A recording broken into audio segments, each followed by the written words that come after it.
លក្ខខណ្ឌដែលអាចធ្វើតេស្តស្វែងរកជំងឺមហារីកមាត់ស្បូនបានគឺត្រូវមាន4ចំណុចសំខាន់ៗនៅក្នុងចំណុចទី1គឺត្រូវតែធ្លាក់ឈាមចាអស់រដូវនឹងឲ្យបានស្អាតចាហើយរីឯចំណុចទី2មិនត្រូវរួមភេទយ៉ាងតិច48ម៉ោងរីឯចំណុចទី3ចាគឺបងប្អូនមិនត្រូវលុះថ្នាំឬលុកលាងក្នុងទ្វារមាសយ៉ាងតិច48ម៉ោងហើយក្នុងចំណុចទី4វិញគឺបងប្អូនចានារីស្ត្រីភេទចាគឺមិនត្រូវមានធ្លាក់សចាធ្ងន់ធ្ងរចាបើមានសូមទៅប្រឹក្សាជាមួយវិជ្ជបណ្ឌិតជំនាញដើម្បីរកការព្យាបាលចាជាមុនសិន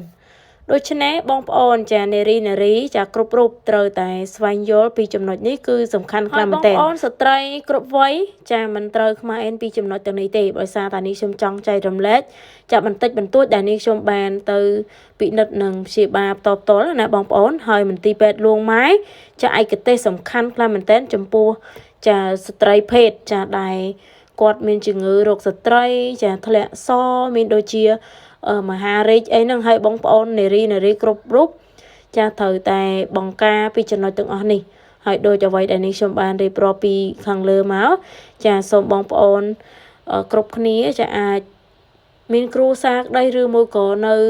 មិនទាន់មានគ្រូសាក្ដីចាអាចទៅពិនិត្យពីចំណុចទាំងនេះបានព្រោះដោយសារបច្ចុប្បន្ននេះមិនចាំបាច់តែមានគ្រូសាបានអាច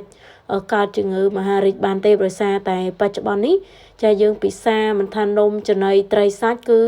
ចាជាតិគីមីចាចូលក្នុងខ្លួនច្រើនចាមិនថាបងប្អូននិងខ្ញុំទេដូច្នេះបងប្អូនចាត្រូវតែពុំមានការខ្មាស់អៀនអីចាពីចំណុចទាំងអស់នេះព្រោះដោយសារតែសំខាន់ខ្លាំងមែនទែន